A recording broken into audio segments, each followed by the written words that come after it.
Just Google the Inklings to see more on this tight-knit of super influential writers on our education system.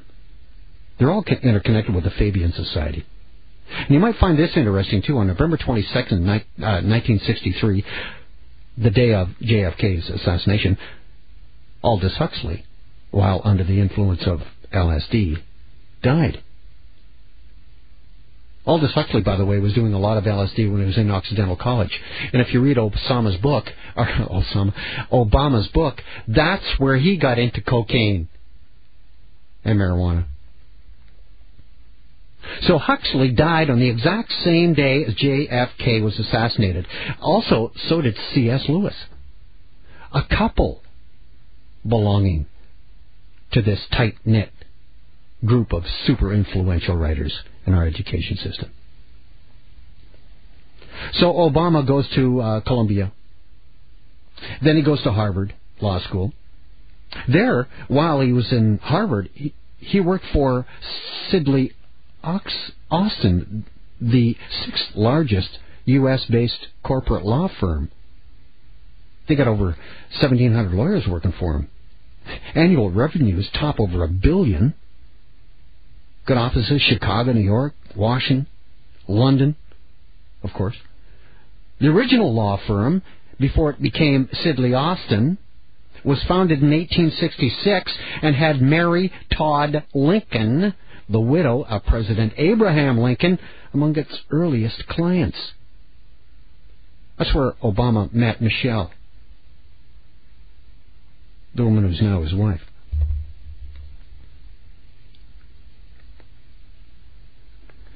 In February of 1990, he gained national recognition, they say, for becoming the first African-American to be elected president of the Harvard Law Review. So you see, this guy's been doing a lot of firsts, hasn't he? He's being pushed up the ladder.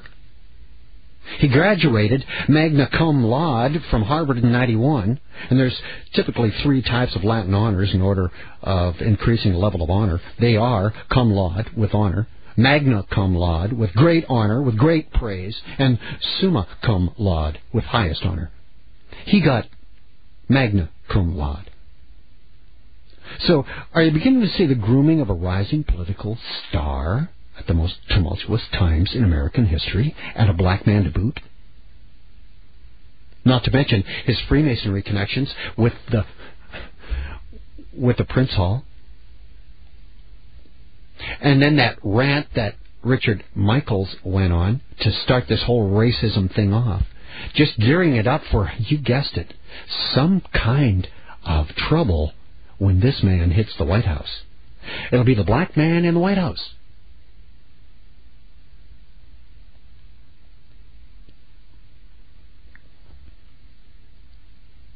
Obama's rise to stardom came out of nowhere. You have to admit that.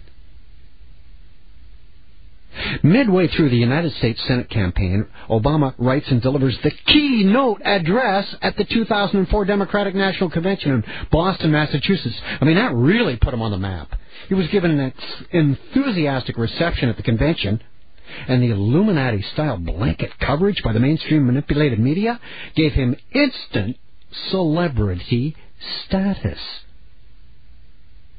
That's how Freemasonry has set him up to win. In 2004, Obama ran for the United States Senate, open seat vacated by Pete Fitzgerald. I got to get into this real quickly with you right after the break. It's unbelievable how they just swept people aside for Barack Obama to rise up. That's next on AM 640, Toronto Radio, as well as his royal connection.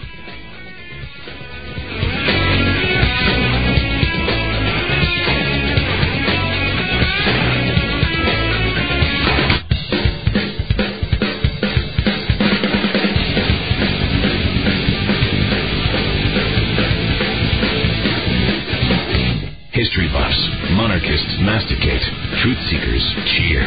He's the spaceman with a view from space. AM 640, Toronto Radio. All right, I'm almost out of time here. It's AM 640, Toronto Radio. View from space. Here's how Freemasonry set Barack Obama up to win.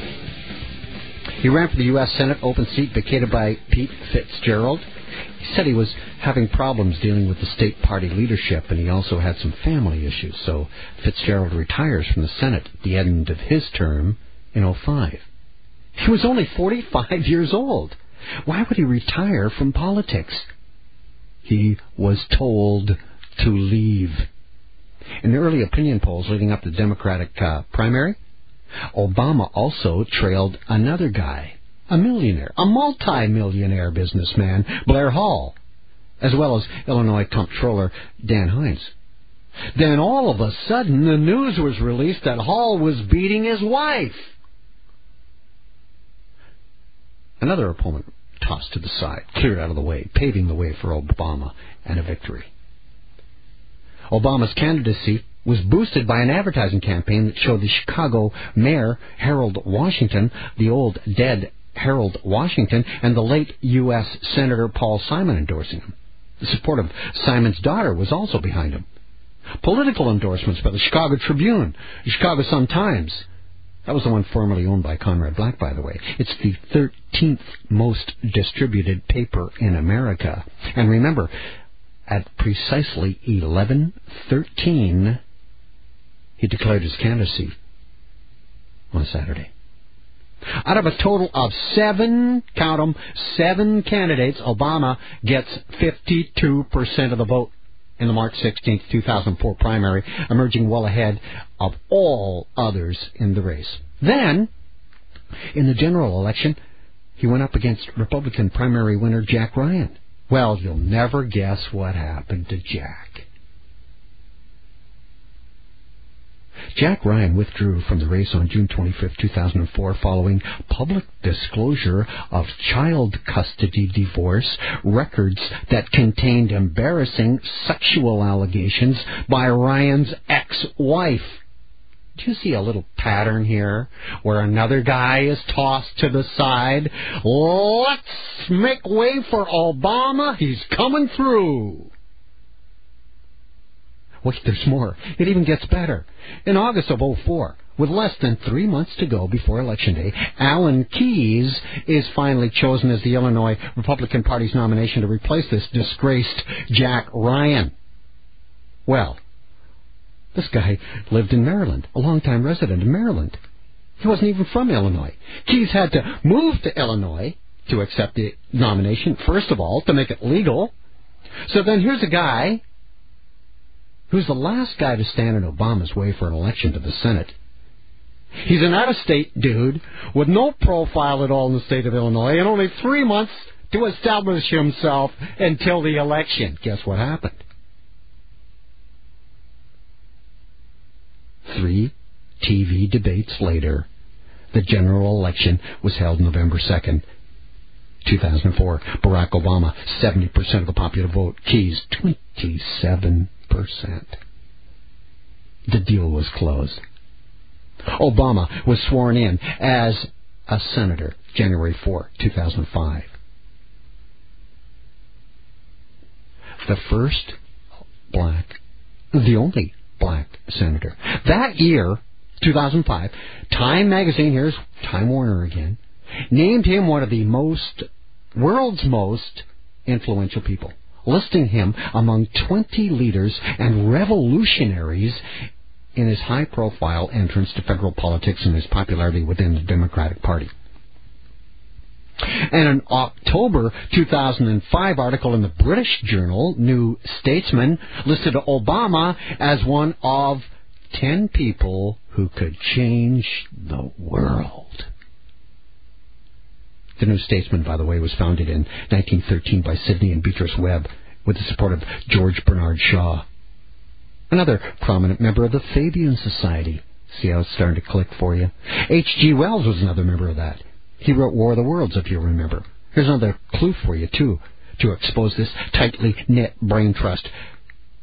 Herbert George Wells' mentor was Thomas Henry Huxley, the grandfather of Aldous Huxley. The common thread to connect them? The Royal Society of London for the Improvement of Natural Knowledge, or simply known as the Royal Society. It was founded in 1660 and claims to be the oldest learning society